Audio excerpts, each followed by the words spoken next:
कभी एक गुलाम मुल्क जो फ्रांस की छावनी बना हुआ था, जहां गरीबी, भूख और आतंक का मंजर था, जिसे कभी दुनिया ने भुलाकर हाशिए पर रख दिया था। आज वही मुल्क पूरी दुनिया के लिए एक मिसाल बन रहा है और इसकी सबसे बड़ी वजह है कैप्टन इब्राहिम ट्रोरे, वह नौजवान लीडर जिसकी आंखों में डर नहीं सिर्फ हौसला है, जो ना तो पश्चिमी ताकतों के आगे झुकता है और ना ही गुलामी की विरासत को ढोता है। सिर्फ 36 साल की उम्र में वह बन गया है मिलियंस ऑफ अफ्रीकन्स के लिए उम्मीद की सबसे चमकती किरण। दोस्तों, आज हम बात करेंगे उन टॉप 10 मेगा प्रोजेक्ट्स की जो इब्राहिम ट्रोरे की लीडरशिप में बुर्किना फासो की तकदीर को पूरी तरह बदल रहे हैं। खेतों में अनाज उगाने से लेकर फैक्ट्रियों में रोजगार देने तक, स्कूलों में नई सोच भरने से लेकर सड़कों पर नई रफ्तार देने तक और सेना की ताकत से लेकर आसमान को छूने के सपनों तक, बुर्किना फासो अब सिर्फ एक देश नहीं बल्कि एक मूवमेंट बन चुका है। Project number 1, tomato plant. जब कैप्टन इब्राहिम ट्रोरे सत्ता में आए तो सबसे पहले उन्होंने देश की भूख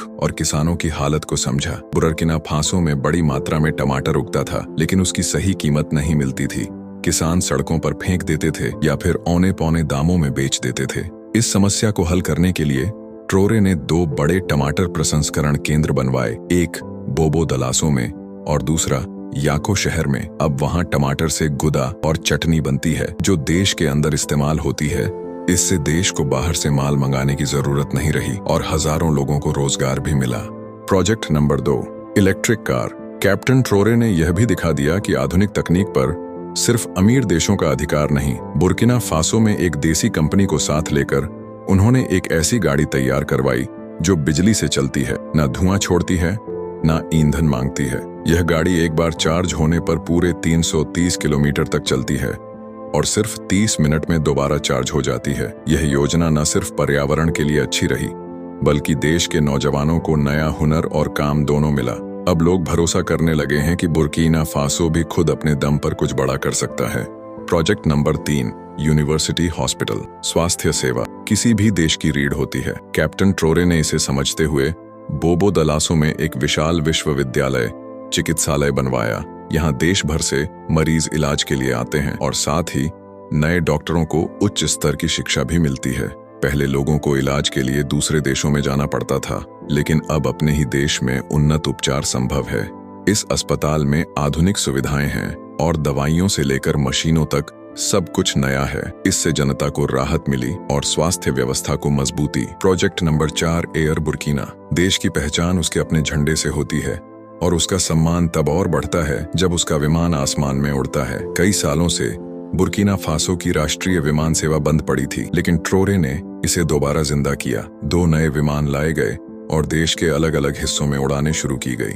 इससे न सिर्फ व्यापार और पर्यटन को बढ़ावा मिला, बल्कि लोगों को यह महसूस हुआ कि उनका देश अब अपने पैरों पर खड़ा हो रहा है। एयरपोर्ट्स पर हजारों लोगों को रोजगार मिला और देश की साख भी बढ़ी। Project number 5, water project. Burkina Faso जैसे देश में जहां गर्मी बहुत ज्यादा होती है और पानी की कमी आम बात है, वहां जल की सुरक्षा सबसे बड़ा सवाल बन चुका था। कैप्टन ट्रोरे ने इसे गंभीरता से लेते हुए एक विशाल जल सुरक्षा योजना की शुरुआत की। $135 मिलियन की लागत से यह योजना शुरू हुई। इसका उद्देश्य था देश के हर कोने तक साफ और सुरक्षित पानी पहुंचाना। कुओं की मरम्मत हुई, टंकी बनाई गई और गांव-गांव तक पाइपलाइन बिछाई गई। आज बुर्किना फासो के लाखों लोगों को पीने का साफ पानी मिल रहा है। Project number 6, solar power. Burkina Faso में सूरज भरपूर चमकता है, लेकिन पहले उसकी रोशनी सिर्फ गर्मी देती थी। अब वही रोशनी देश को रोशन कर रही है। कैप्टन ट्रोरे ने देश भर में सोलर ऊर्जा केंद्र लगवाए, गांवों से लेकर शहरों तक। अब लोग अपने घरों में सूरज की रोशनी से चलने वाली बिजली का उपयोग कर रहे हैं। इससे न सिर्फ बाहर से बिजली मंगाने पर लगने वाला खर्च घटा, बल्कि पर्यावरण भी सुरक्षित हुआ। हर छत पर अब उम्मीद की किरण जगमगाती है। यह योजना बुर्किना फासो को ऊर्जा के क्षेत्र में आत्मनिर्भर बना रही है। Project number 7, gold refinery. Burkina Faso सोने की खान के लिए जाना जाता है, लेकिन अफसोस यहाँ का सोना पहले बाहर भेजा जाता था और उसकी असली कमाई विदेशी कंपनियां खा जाती थीं। कैप्टन ट्रोरे ने यह अन्याय खत्म किया। 2023 में देश का पहला स्वर्ण शोध केंद्र शुरू किया गया। अब हर दिन 400 किलो सोना देश में ही परिशोधित होता है। इससे देश को करोड़ों की कमाई हो रही है और हजारों युवाओं को रोजगार मिला है। अब सोना सिर्फ जमीन के नीचे नहीं, लोगों के हाथों में चमक रहा है। Project number 8, textile factory. एक समय था जब बुर्किना फासो के कपड़े दूर दूर तक प्रसिद्ध थे, लेकिन धीरे धीरे यह उद्योग खत्म हो गया।